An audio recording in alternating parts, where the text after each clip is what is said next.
გამარჯობა. ეხლა მოვედით ლაგუნაზე, დავბრუნდით ფირმის მასივიდან აქა და უშინ თესლი დაგვაკლა. და დღეს მოგვიტანეს თვითონ ობიექტის წარმოებელმა მოგვიტანა. თესლი და ვაგრძელებთ და დღეს მოვჩებით აუცილებლად რამდენიმე ხანში. აი ესე თესლი არეული მიწა და ესე თესავთ რა. და მე მოვწყავ. მოვწყოსაც განახეთ. ეხლა განახეთ როგორ ურევს იჩასთა თესლს ერთმანეთში. ეს უყრით ამაში, ორიკაში ეს პერლით გარეული მიწა არის.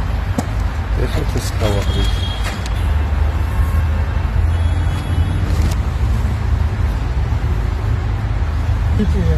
რა ხათას მე მოვაგროვებ წაროში. რა თახის? ხათას მე მოვაგროვებ, ცოტა სახა ეს ბიჭები ჩამოვა.